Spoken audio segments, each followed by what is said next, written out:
नमस्कार दोस्तों, स्वागत है आप सभी का लर्निंग मातृभाषा हिंदी, जो कि आपका अपना यूट्यूब चैनल है और इसके माध्यम से आप कई कक्षाएं जो हैं अटेंड कर चुके हैं। तो दोस्तों, आज हम करने जा रहे हैं कक्षा 11वीं, जो हमारे पास पाठ्य पुस्तक है आरोह भाग 1। ठीक है, इस पाठ्य पुस्तक को दो भागों में विभाजित कर रखा है, गद्यखंड और पद्यखंड। तो आज हम शुरू करने जा रहे हैं पद्यखंड। पद्यखंड यानी कविताएं हम पढ़ेंगे और पहली जो हमारे पास कविता है वो है कबीर के पद। कबीरदास जी की रचना है, पहली कविता है आपकी और कबीर के पद है। और कबीरदास जी जो है वो ज्ञानाश्रयी जो है संत काव्य धारा के कवि माने जाते हैं।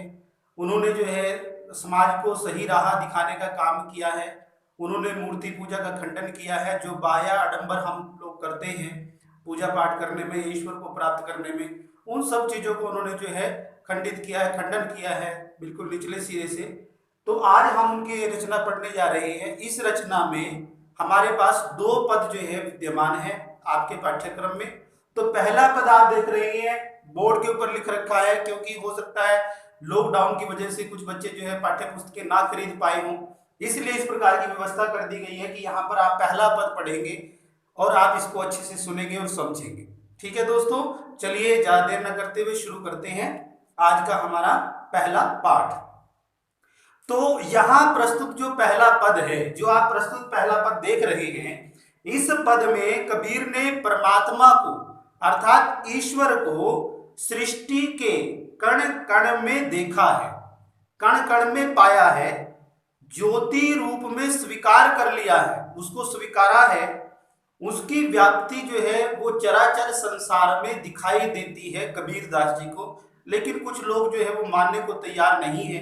उन्हीं लोगों का जो है इसमें खंडन किया गया है, उन्हीं लोगों का इसमें विरोध किया गया है। और इसी व्याप्ति को, इस ईश्वर की जो सत्ता को अद्वैत सत्ता के रूप में जो है देखते हुए विभिन्न उदाहरणों के द्वारा यहाँ जो है अपनी रचनात्मक अभिव्यक्ति जो है वो कवि ने दी है। दूसरे पद पे हम बाद में बात करेंगे। पहला पद कवि क्या कहता है कि हम तो एक एक करी जाना, अर्थात यहाँ ईश्वर की सत्ता को कवि जो है वो स्वीकार करता है। उसने ईश्वर की सत्ता को स्वीकार कर लिया है, जान लिया है, उसकी प्रभुता को प्राप्त कर लिया है। इसलिए कवि कहता है कि हम तो एक एक करी जाना, अर्थात हमने तो उस एक परमात्मा को जान लिया है। जाना मैंने जान लिया है, जाना मैंने क्या हो जाएगा दोस्तों, जान लिया है। तो हम यहां पर क्या करेंगे, साथ साथ में शब्द का अर्थ भी लिखते रहेंगे। जान लिया है, हमने तो एक एक करी जाना, हमने तो उस एक ईश्वर को या एक परमात्मा को जो है स्वीकार कर लिया है, उसको जान लिया है।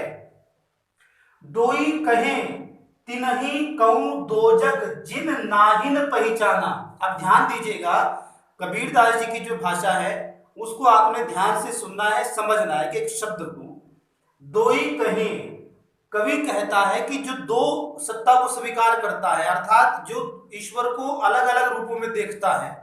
दोई कहे, कहे मैंने कहते हैं, दोई मैंने दो, तिनहि, तिनहि मैंने उनको या उन्हें, को दो जग, दो जग मैंने होता है नरक, दो जग मैंने क्या होता है दोस्तों, नरक होता है। दो जग मैंने क्या होता है, नरक। जिन नाहिन पहचाना, कौ उनको, तिनहि मैंने उन्हीं को, दो जग मैंने नरक जो है वो प्राप्त होगा। जिन नाहिन पहचाना, जिन्होंने उस एक ईश्वर को ना जान करके दो ईश्वर बताते हैं, तीन ईश्वर बताते हैं, अलग अलग जो है उन्होंने अपने मंतव्य बना लिए, अपने विचार बना लिए हैं और वो ईश्वर की सत्ता को स्वीकार करना नहीं चाहते हैं। कवि कहता है कि ऐसे लोगों को या ऐसे लोग जो है वो नरक में जाते हैं, उनको नरक भोगना पड़ता है। पहली पंक्ति में कवि कहता है कि मैंने तो एक ईश्वर को जान लिया, एक ईश्वर की सत्ता को स्वीकार कर लिया है, लेकिन जो लोग दो ईश्वर को मानते हैं, अर्थात जिसने ईश्वर की सत्ता को स्वीकार नहीं किया है कि परमात्मा एक है, सब कुछ उसका बनाया हुआ है, ऐसे लोग जिन्होंने उसकी पहचान नहीं की है, उस ईश्वर की, वह नरक भोगने का काम करेंगे, अर्थात वो नरक में जाएंगे। ठीक है दोस्तों, तीसरी पंक्ति नेक्स्ट, एक ही पवन एक ही पानी एक ही ज्योति समाना। कवि समझाते उदाहरण देता है, लोगों को समझाने के लिए, समाज का मार्गदर्शन करने के लिए कवि उदाहरण दे रहा है। क्या कहता है कवि कि एक ही पवन, की संसार में एक ही पवन, एक ही हवा चलती है, एक ही वायु प्रवाहित होती है, बह रही है। एक ही पानी, और एक ही पानी है, पानी का स्वरूप अलग अलग नहीं है, हवा का स्वरूप अलग अलग नहीं है। फिर ये कवि कहता है कि ईश्वर का स्वरूप हम अलग अलग क्यों स्वीकार करते हैं, अलग अलग क्यों मान लिया है। एक ही पवन एक ही पानी एक ही ज्योति समाना, अर्थात सभी जो जीव हैं वह सभी एक ज्योति में समा जाएंगे, अर्थात सबका अंत जो है वो समान हो जाएगा, बराबर हो जाएगा। यहां पर क्या है, एक ही पवन चलती है, एक ही हवा बह रही है, एक ही पानी है, उसी का हम प्रयोग करते हैं, अलग अलग पानी हमें देखने को नहीं मिलता है। तो एक ही ज्योति समानी, और सब जीवों को एक ही ज्योति में समा जाना है, समाहित हो जाना है, समाना मैंने मिल जाना है, समाहित हो जाना है उसके भीतर। अगली पंक्ति में कवि कहता है कि एक ही खाक गढ़ई सब भांडे एक ही कोहरा साना। ध्यान दीजिएगा, एक ही खाक, एक ही मैंने एक, खाक मैंने मिट्टी, गढ़ई मैंने बनाते हैं, सब मैंने सब, भांडे मैंने बर्तन, एक ही मैंने एक, कोहरा मैंने कुम्हार। कोहरा मैंने क्या होता है, कुम्हार।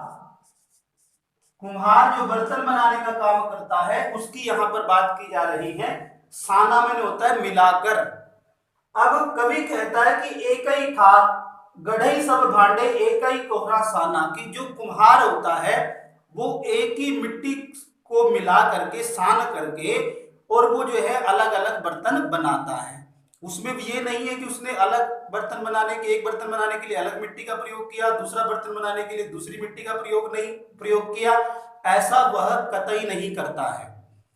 वह क्या करता है, एक ही मिट्टी को मिला करके, सान करके, उसी से भांति भांति के बर्तनों का बर्तन बनाता है, उनका निर्माण करता है। उसी प्रकार से उस परमात्मा ने सभी जीवों को एक समान बनाया है, एक ही उसका स्वरूप है, हम सब ईश्वर के स्वरूप हैं। आगे कहता है, कवि उदाहरण देता है, जैसे बाढ़ी काष्ठ ही काटे अग्नि न काटे कोई। जैसे बाढ़ी काष्ठ ही काटे, जैसे बाढ़ी काष्ठ ही काटे अग्नि न काटे कोई। बाढ़ी में होता है बढ़ई, जो लकड़ी का काम करता है, बढ़ई।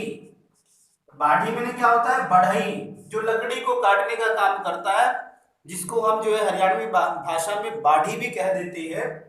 बाढ़ी, जैसे बाढ़ी काष्ठ, काष्ठ में होता है लकड़ी, काष्ठ में क्या होता है, लकड़ी, काष्ठ में क्या हो जाएगा दोस्तों, लकड़ी हो जाएगा। जैसे बाढ़ी, अर्थात जिस प्रकार से जो लकड़ी काटने वाला है, जो बढ़ई है, काष्ठ ही काटे, अर्थात वह लकड़ी को ही काट सकता है।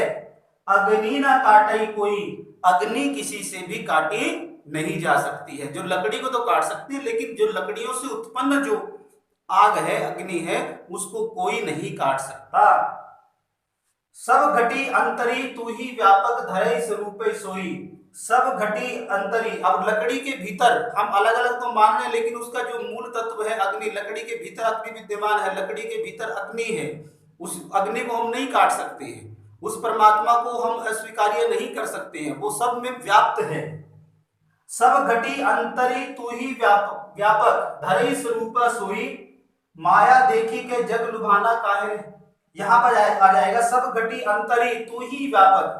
सब घटी अर्थात प्रत्येक, घटी में प्रत्येक जीव में, सभी में प्रत्येक, हर घटी में जीव में, अंतरी में उसके अंदर, उसके भीतर, तू ही व्यापक अर्थात ईश्वर तू ही व्याप्त है, तू ही जो है विद्यमान है। धरे स्वरूप सोई, और तू अनेक प्रकार के रूप जो है, स्वरूप अपने ही स्वरूप तूने धारण कर रखे हैं, लेकिन विद्यमान सब जीवों के भीतर तू ही है, तू ही सबके भीतर उपस्थित है। लेकिन इस बात को हम लोग स्वीकार नहीं करते हैं, ऐसा नहीं करते हैं। आगे कवि कहता है कि माया देखी के जग लुभाना, काहे रे नर गरबाना। निर्भय भया कछु नहीं व्यापई, कहीं कबीर दीवाना। अब माया देखी के जग लुभाना, अब माया देखी मैंने, माया देखकर, देखी मैंने देखकर, जग मैंने संसार, लुभाना मैंने ललचा गया है, अर्थात संसार जो है वो माया के वशीभूत हो गया है, माया के चक्र में फंस गया है। जग लुभाना अर्थात वो जग जो है उसमें ललचा गया है। काहे रे नर गरबाना, अब कवि पूछता है काहे रे, अरे नर मनुष्य गरबाना, तू गर्व किस चीज का कर रहा है, तू गर्व क्यों कर रहा है, तू अभिमान क्यों कर रहा है। निर्भय भया कछु नहीं व्यापई, कहे कबीर दीवाना, कबीर दीवाना कह बन करके कहता है कि निर्भय भया, कि मैं अब निर्भय हो गया हूँ, निडर हो गया हूँ, मुझे किसी चीज की आवश्यकता नहीं है। कवि कहता है कि माया को देखकर संसार जो है वो लालच में पड़ जाता है, और कवि समझाते हुए कहता है कि हे मनुष्य, इस माया के चक्कर में पड़कर तू अभिमान क्यों कर रहा है, नर गरबाना, तू अभिमान क्यों करता है, घमंड क्यों कर रहा है। कबीरदास जी कह रहे हैं कि दीवानों की भांति, दीवानों के समान उनके हृदय में कोई डर नहीं है, कोई भय नहीं है। जिस प्रकार से दीवानों के हृदय में डर नहीं होता, भय नहीं होता, उसी प्रकार से जो है कबीरदास जी के हृदय में किसी प्रकार का डर नहीं है। अंतिम पंक्ति में कहता है निर्भय भया, निर्भय भया अर्थात निडर हो गया हूं, कछु नहीं व्याप्त, अब मुझे निडर होकर ईश्वर के अस्तित्व को मैं स्वीकार करता हूं, और हमें भी वो बाध्य कर रहा है कि हम भी स्वीकार करें। तो ये हमारे पास जो है, आज हमने आरोह भाग 1 पद्य खंड के अंतर्गत पहली जो कविता थी कबीर के पद, इसके बारे में आज हमने पढ़ा। नेक्स्ट जो हमारी अगली क्लास होगी उसमें हम इसका दूसरा पद पढ़ेंगे। तो उम्मीद करता हूं आप लोगों को समझ आ गया होगा, और इसका ध्यान से इसको सुने, समझे, बार बार देखें, और पाठ्य पुस्तक जिसके पास है वो अपने पास रख करके जो है पढ़ें। आपको आनंद की अनुभूति होगी, सीखने में मजा आएगा। तो बने रहिए लर्निंग मातृभाषा हिंदी के साथ।